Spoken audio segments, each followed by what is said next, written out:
ob das was wird, ein ganz großes Experiment hier im Kleingarten. Ey Leute, bevor ich das wegschmeiße, probier es doch einfach aus. Zu verlieren haben wir nichts.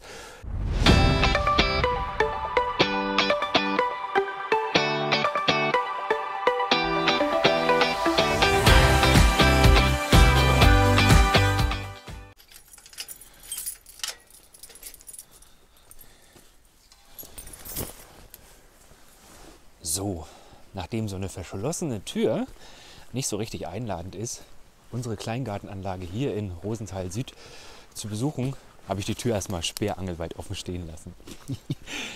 Ja, es ist doch wieder Herbst geworden, würde ich mal sagen. Ja, im letzten Video noch habe ich von dem großen Wintereinbruch gesprochen. Nur wenige haben widersprochen bei den Bildern, die ihr bei uns gesehen habt. War ja knackig kalt und vor allem auch ziemlich weiß. Aber jetzt ist es wieder übergegangen in das übliche Herbstgrau. Und tatsächlich ist es auch so, dass es ein bisschen wärmer wieder geworden ist. Jetzt kommt einiges zum Vorschein, was man unter dem Schnee gar nicht sehen konnte. Also wäre der vielleicht lieber mal liegen geblieben. Aber nee, ich bin jetzt auf dem Weg in die Parzelle. Habe die letzten Tage schon diverse Sachen aus Martins und meiner alten Wohnung hier rüber gebracht. So Pflanzenkram, weil wir gesagt haben, das wollen wir mit hierher nehmen. Ich schaue mal an, wie das aussieht jetzt. Und wir werden mal sehen, was es vielleicht sogar noch zu arbeiten gibt. Es ist ziemlich ruhig hier in der Anlage. Ilona ist nicht zu sehen. Nächster Nachbar nicht zu sehen. Ja, die meisten haben ihren Garten tatsächlich ziemlich winterfest gemacht und werden sich bis zum Frühjahr hier wahrscheinlich auch nicht mehr blicken lassen. Ihr wisst ja, das ist für mich keine Option. Dementsprechend komme ich jetzt hier auch gerade an. Ja, ich finde, sieht noch sehr viel Garten aus. Immer noch. Und dann gehen wir erstmal rein.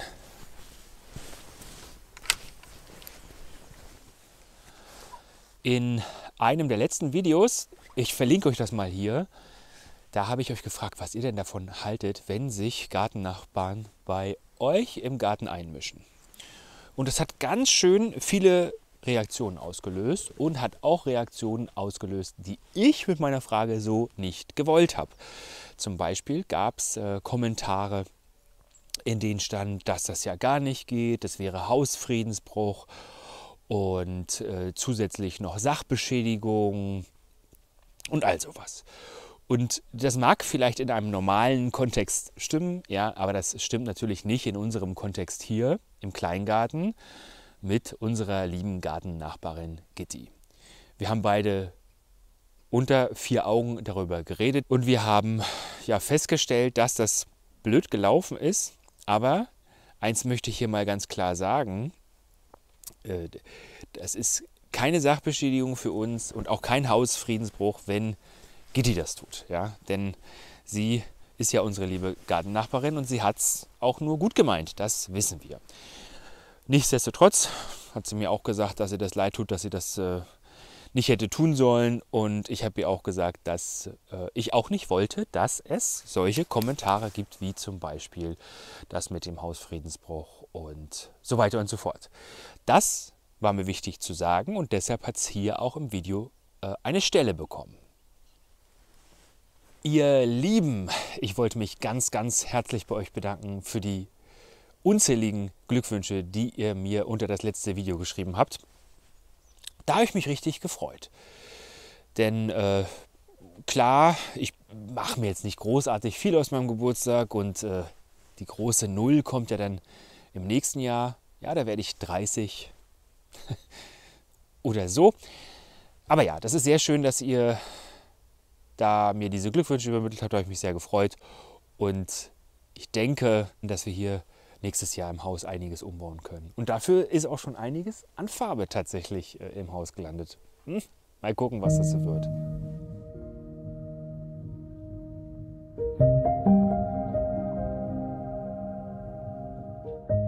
Ja, sieht tatsächlich sehr herbstlich aus mit kurzem Frosteinbruch bei uns hier im Garten. Und viele von euch haben gesagt, dass bei einigen Pflanzen das wahrscheinlich nur die Blätter oder überirdisch dazu geführt hat, dass sie komplett kaputt sind. Und deshalb schaue ich mal, was ich heute vielleicht noch retten kann. Ich sage mal bei der Pepino zum Beispiel, wenn ich die jetzt komplett zurückschneide und einfach irgendwo einpotte, mal gucken, was passiert, was habe ich zu verlieren? Eigentlich ja gar nichts. Dementsprechend probiere ich das einfach aus und ihr könnt dabei sein. Aber erstmal machen wir mal eine Bestandsaufnahme, denn das letzte Mal sah das ja alles noch gar nicht so traurig aus, weil es so schön weiß war.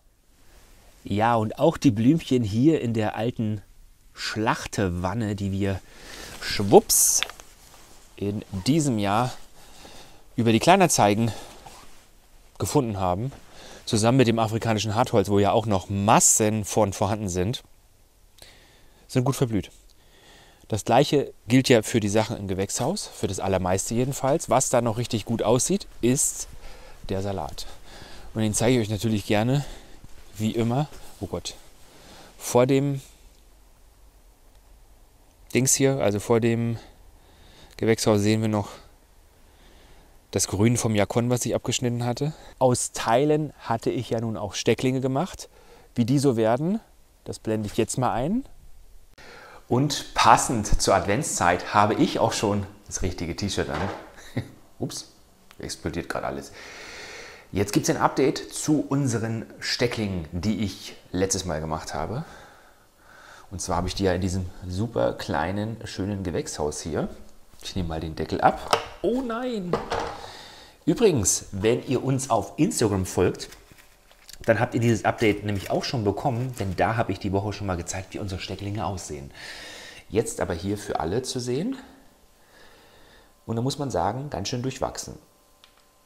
Also man sieht hier die Blätter noch recht aufrecht bei dieser Pflanze. Bei dieser sehr, sehr kleinen auch. Ist schon putzig. Auch diese hier. Sind aber auch welche dabei, die scheinbar vertrocknet sind. Beziehungsweise man kann das gar nicht so richtig sehen. Aber da ist ein winzig kleiner Ansatz, wo ich jetzt die Hoffnung habe, dass der auch noch wird. Diese hier hatte zwei große Blätter hier, die vertrocknet sind an der Seite. Ist aber auch wieder gekommen. Also es sind ja unterschiedliche. Wir haben ja einmal hier die Physalis, nicht nur einmal, sondern mehrfach. 1, 2, 3, 4, mindestens 4. Und dann haben wir auch Jakon, genau wie das hier. Und die sieht ja, finde ich, auch richtig, richtig gut noch aus. Also ich mag sie und ich hoffe, dass sie auch gute Chancen haben. Dieser Stock, den ich hier reingesteckt habe, sieht jetzt nicht so fit aus, aber wer weiß, vielleicht treibt er ja auch an irgendeiner Stelle mal aus.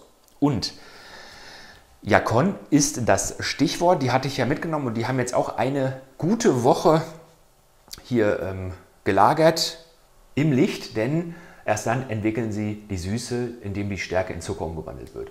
Und so sehen die jetzt hier aus. Diese kräftige hier sieht noch ganz schön knackig aus, aber ich muss sagen, so diese kleinen sind auch schon ein bisschen, haben schon ein bisschen an, ja, ich sag mal, Festigkeit verloren. Aber ich habe schon mal probiert, hier war ja mir was auch auseinandergebrochen, ich habe schon mal probiert und ich muss sagen, sie sind schon sehr, sehr schmackhaft. Das war das Update aus unserer Küche hier. Und danach geht es jetzt weiter in den Saal hier, ins Gewächshaus. Und da hatte ich euch letztes Mal schon gezeigt, wie Canna, Bananen und Pepino traurig die Blätter hängen lassen. Naja, die Aubergine daneben auch. Und einige von euch meinten, schneide zurück und dann die Canna auch ausbuddeln und im Keller überwintern. Und dann wird die im nächsten Jahr schon wiederkommen. Und auch die Bananen könnten wiederkommen. Und auch die Pepino könnten wiederkommen.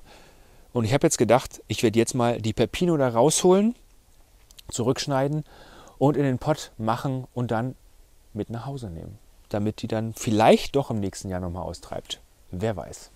Ist auch ganz schön schwer, aber naja. Und während ich mir hier die Pepino anschaue, sehe ich, dass da nicht nur eine Frucht dran war und auch nicht nur 2, sondern sogar 3. Wirklich traurig. Und so sieht sie auch aus. Aber ja, das kann man nicht ändern. So sieht die jetzt hier unten aus.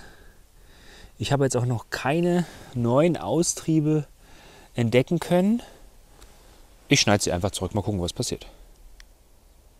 Und so sehen die beiden Töpfe jetzt aus. Ich habe gleich 2 Pflanzen draus gemacht.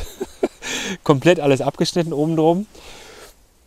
Ob das was wird, ein ganz großes Experiment hier im Kleingarten. Ey Leute, bevor ich das wegschmeiße, probier es doch einfach aus. Zu verlieren haben wir nichts. Das werde ich jetzt reinstellen und ein bisschen mit Vlies einwickeln, denn auch im Haus könnte es ein bisschen kalt werden. Und soll nicht, nein, Leute, was ich damit mache ist, habe ich auch eine gewisse Feuchtigkeit.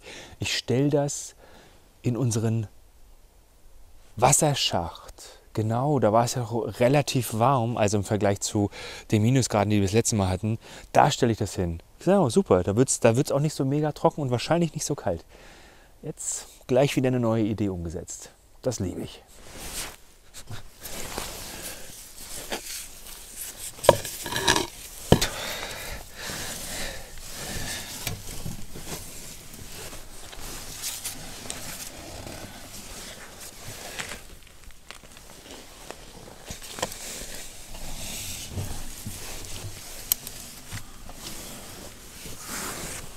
Und tatsächlich wollten ja einige von euch wirklich sehen, wie es hier unten aussieht. Und ich zeige es euch einfach mal.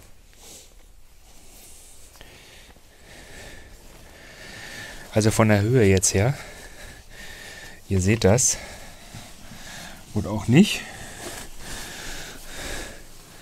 Sieht es hier so aus. Da ist der Absperrhahn.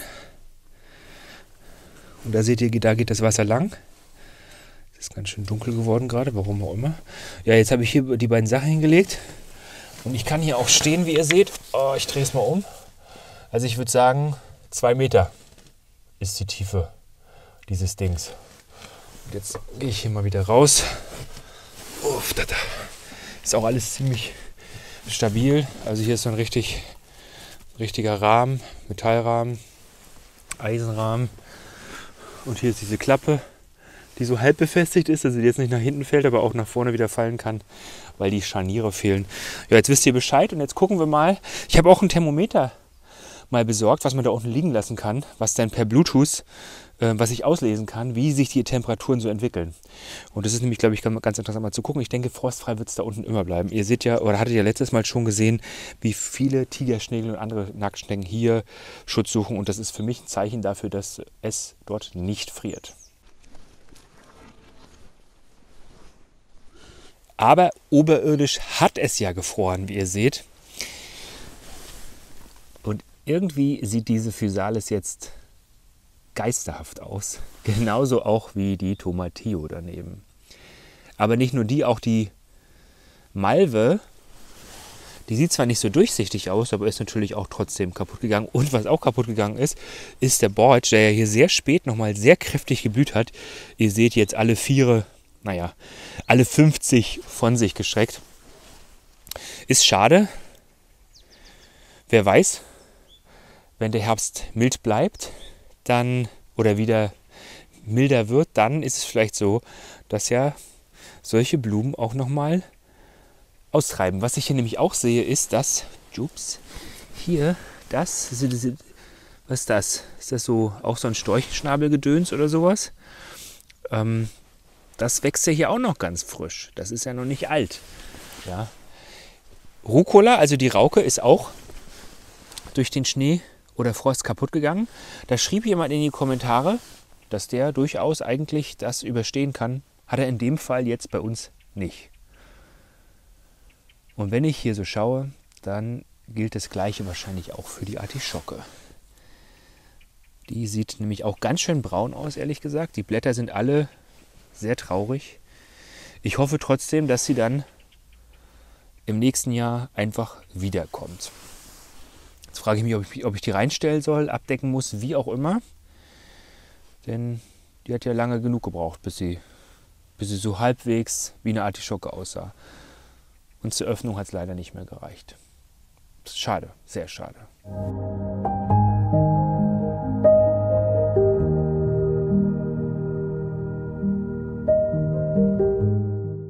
Ja, und dann bleibt es mir natürlich nur noch, die Peppino-Reste auf den Kompost zu bringen. Und da stelle ich mir natürlich die Frage, Kompost, Soll ich da jetzt auch die Physalis komplett zurückschneiden und einfach auf den Kompost schmeißen? Oder kann ich die abschneiden und direkt hier im Hochbeet lassen? Wie groß ist die Gefahr, dass das Beet dann nächstes Jahr komplett ist mit Physalis, voll ist? Oder wie schlimm ist das? Muss ich jetzt einfach nur die ganzen Pflanzen, die zu viel sind, rausnehmen? Ähnlich wie bei unserer Peppino. Wenn ihr Tipps dazu habt, dann gebt sie uns doch gerne. Eigentlich fände ich, würde es ja Sinn machen, das einfach komplett zurückzuschneiden und dann das direkt in das Beet hier zu stopfen. Muss ja eh aufgefüllt werden. Ihr seht ja, hat ja ordentlich abgesackt. Also ich habe jetzt noch mal eine lustige Idee gehabt. Ich probiere mal was aus. Auf Grundlage der Tomatillos, die ja letztes Jahr sich selbst ausgesät haben, so fleißig, schaue ich mal, ob das auch gewollt funktioniert mit der Physalis. Und dazu suche ich jetzt ein bestimmtes Instrument. Da ist es ja. Ja, und was ich damit machen will, das könnt ihr euch wahrscheinlich schon denken. Einfach mal so ein paar Löchlein an verschiedenen interessanten Stellen.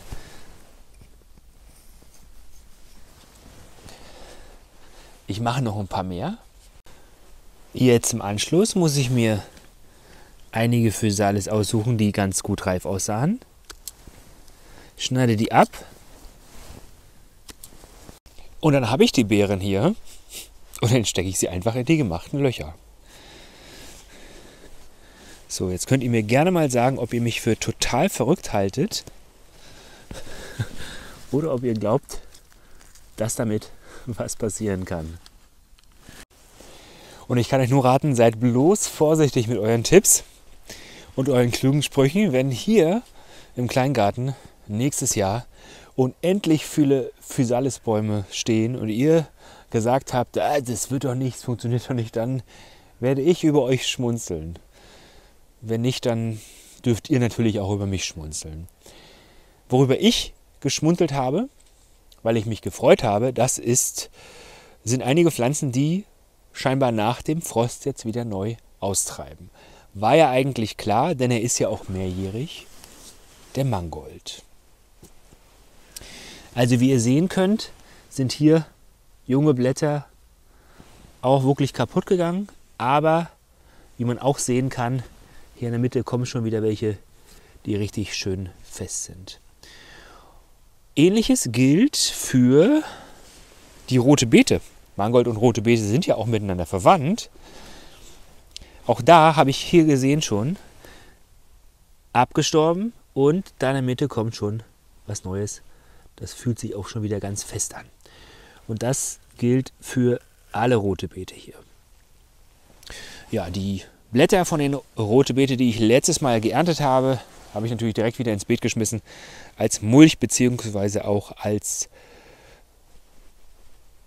humusbildende Schicht, sage ich jetzt mal. Ja, wir sind gerade schon dran vorbeigegangen und jetzt sieht es richtig traurig aus. Die Kapuzinerkresse hat jegliche Struktur verloren. Und als ich letztens mal abends da war, was heißt denn abends? Also nachmittags, war irgendwie 17 Uhr oder so, da war hier schon zappenduster, deshalb sage ich jetzt abends. Und da sah das ganz merkwürdig aus mit dem Restlicht und so hell, so ein bisschen fast Neonfarben. Ganz spannend eigentlich. Was auf jeden Fall so richtig gut und immer noch wächst bei uns im Kleingarten und im Hochbeet, ja, das sind die Beikräuter. Ihr seht ja, ist richtig schön grün. Das war hier, glaube ich, Kompost aus unserem Garten und deshalb auch so viele Beikräuter dabei. Ja, das ist natürlich der Nachteil, wenn man so eine Kompostmiete, so eine eigene anlegt und die nicht auf so hohe Temperaturen bekommt, dann hat man da auch einfach viel Sämereien dazwischen, größtenteils natürlich Beikräuter. Aber was soll's, das gehört dazu und wird dann im Frühjahr, das sieht sogar aus wie eine Erdbeere da, war. Ja, das sieht sogar aus wie eine Erdbeere. Dann wird es vielleicht nächstes Jahr unser neues Erdbeerbeet. Was meint ihr denn so? Hier in unserem Hochbeet, in dem großen Hochbeet auch zu sehen, der Pok Choi auch mitgenommen worden von dem Frost. Aber auch hier kommt in der Mitte scheinbar schon wieder Neues, denn diese Blätter sind Nicht labberig, die sind ganz fest. Was auch ganz fest ist und sich so schnell wahrscheinlich nicht ändert, ist halt unser Grünkohl. Und der Palmkohl oder Schwarzkohl auch genannt. Also die Sachen wachsen hier weiterhin richtig gut und die brauchen ja auch Temperatur. Ja, was ein bisschen merkwürdig ist, dieser Grünkohl, der geht immer noch in diese Richtung dort. Man sieht ja, wie schief der ist, weil hier die Bohnen waren, die dicken Bohnen, die alles überrannt haben, wo ich glaube, dass man das auch nicht mehr im Hochbeet machen sollte. Die Idee war ja irgendwie, dass das, ähnlich wie bei Erbsen, hatten auch in der ersten Saison schon diverse Leute Tipps gegeben, dass man die Erbsen von oben nach unten ranken lassen könnte. Leute, ich sage euch, das hat so nicht funktioniert. Ich weiß nicht, ob man die hätte erziehen müssen oder immer wieder muddeln musste, weil was passiert ist, hier sind die Bohnen auch hochgegangen an das war eine Aubergine, die da stand, oder eine Paprika, das weiß ich gar nicht mehr ganz genau, die ist schon raus, die Pflanze.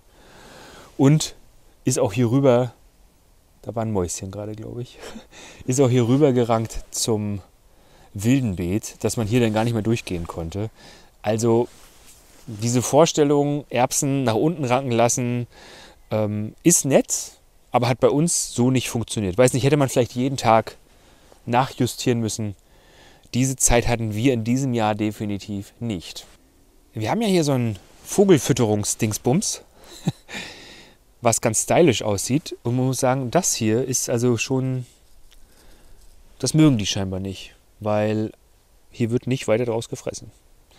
Wir hatten aber überlegt, was wir mit diesem Bohnengerüst machen, speziell in der Winterzeit. Und ich hatte überlegt, das abzubauen, lass es dann nächstes Jahr wieder neu hinstellen. Es gab Leute, die dann geschrieben haben, ja, abflemmen würde es haltbarer machen. Da fällt mir ein, wir haben ja tatsächlich sowas zum Abflemmen. Das können wir ja wirklich mal machen, wenn es trocken ist. Aber Martin hat mir den Vogel gezeigt, nachvollziehbarerweise, als ich meinte, dass wir es abbauen und wieder aufbauen Anfang des Jahres. Ist natürlich eine Menge Arbeit. Wir können es ja, und die Idee kam von euch, wir können es ja als Buffet für die Vögel umgestalten. Also immer schön Meisenknödel ranhängen und all sowas. Also dafür könnten wir das ja nutzen. Also ich denke an Meisenknödel. Was kann man denn noch alles da so vielleicht auch selbst machen, worüber die Vögel sich erfreuen? Wenn ihr da Ideen habt, dann schreibt ihr uns gerne mal. Wir sind da noch nicht so richtig ideenreich. Wäre auf jeden Fall klar. Und dann frage ich mich aber auch, wenn wir das machen, dann kann man schon davon ausgehen, dass dieses Beet nächstes Jahr ein Beet wird, in dem vor allem Sonnenblumen wachsen oder irgendwelche Pflanzen, Sämereien, die da in diesen Mischungen mit drin sind. Was meint ihr? Also wir wollen unseren Garten jetzt langsam auf den Winter vorbereiten, vor allem so vorbereiten, dass er für die Tiere dann tatsächlich ja ein bisschen attraktiver wird auch und dass wir denen Schutz bieten können und auch ein wenig Unterstützung bieten können. Habt ihr Tipps dazu, dann schreibt die super gerne in die Kommentare. Was wir ja schon machen, ist halt nichts runterschneiden, nichts wegschneiden. Das machen wir im Frühjahr erst. Ja, ansonsten sind wir natürlich offen für eure Inspiration.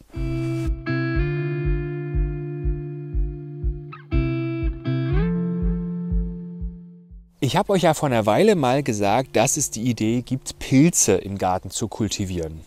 Und natürlich gibt es eine ganze Menge Pilze, die ohnehin schon vorhanden sind. Und was ich festgestellt habe, ist, dass wir hier an unseren Baumstämmen, die wir ja verarbeiten mussten, weil hier diese großen Nadelbäume weggeholzt wurden, und die haben wir so ein bisschen als Begrenzung hier genommen, da sind Pilze dran. Das sind jetzt keine essbaren. Ich weiß auch ehrlich gesagt nicht, was das für welche sind. Also ich denke jedenfalls, dass sie nicht essbar sind. Wenn dem nicht so ist oder jemand eine bessere Idee dazu hat, dann schreibt es gerne in die Kommentare. Aber jetzt frage ich mich, wenn diese Pilze hier dran wachsen, warum wachsen denn nicht auch interessante Pilze daran, wie zum Beispiel Austernseitlinge, die ja auch so auf Holz wachsen? Kann ich das jetzt irgendwie im Winter noch daran klatschen oder im Frühjahr? Also habt ihr Ideen dazu? Dann schreibt sie uns doch bitte auch gerne, weil das wäre doch geil, wenn hier Austernseitlinge dran wachsen würden. Oder andere Pilze, die dafür geeignet sind. Und wenn ihr andere Ideen für Pilze im Garten habt, mal abgesehen vom Schimmelpilz, der auch eine wichtige Funktion hat, aber hier auch in dem Mulchmaterial zum Beispiel. Diese Idee hatte ich ja schon mal angesprochen. Vielleicht über dieses Mulchmaterial. Ja, schreibt uns doch gern mal. Also entweder natürlich einen kurzen Kommentar oder auch eine ausführliche E-Mail. E-Mail-Adresse findet ihr einfach auch in der Videobeschreibung. Wir sind da offen, wir wollen da auch was Neues ausprobieren, was wir euch dann zeigen können. Aber was ich denn da noch für Samen? Ich glaube, ich weiß, was an dieser Stelle war. Da stand der Basilikum. Ah, und definitiv, das sind auch Basilikumsamen. Die schmeiße ich mal direkt wieder dahin, in der Hoffnung, dass da im nächsten Jahr auch wieder Basilikum kommt. Ihr seht, wie grau es ist. Oh, krass. Und da oben sind irgendwie 2 Raubvögel, die ganz schön groß aussehen, ehrlich gesagt. Wow. Was die da wohl erspähen. Ist mir jetzt auch egal. Ich hoffe, die finden was Vernünftiges zu essen. Gibt ja hier in den Kleingartenanlagen genug Mäuschen, Ratten und Co. Das war ein kürzeres Video dieses Mal. Denn ja, es gibt im Kleingarten nicht so viel zu tun diesmal. Das heißt, es gibt an anderer Stelle deutlich mehr zu tun. Denn ja, alte Wohnung wird jetzt abgegeben. Drückt die Daumen, dass da alles glatt läuft. Da muss gestrichen werden oder musste gestrichen werden und da muss jetzt nochmal richtig schön geputzt werden an diesem Wochenende. Drückt die Daumen, dass wir die gut loswerden. Ja, und dann geht es das nächste Mal hier weiter in alter Frische. Ich glaube, dann werde ich mal schauen, ob ich den Bokashi hier an einer guten Stelle verteilen kann. Das Wort Bokashi habt ihr lange nicht gehört. Ich weiß, viele vermissen es. Ich muss ganz ehrlich sagen, dass ich Tim auch noch überreden muss, dass ich den Bokashi auch bei uns in der Wohnung dann, weil ich wohne ja derzeit noch bei ihm, bis ich eine neue Wohnung habe, dass ich den auch da wieder anlegen darf. Kann ja auch manchmal ein bisschen riechen. Aber gut, ihr Lieben, habt einen tollen Start in die Woche. Hoffentlich bleibt es ein bisschen mild, ein bisschen trocken, dass man hier auch noch was tun kann. Bis dahin erstmal alles Gute, ja? Euer Robert. Tschüssi.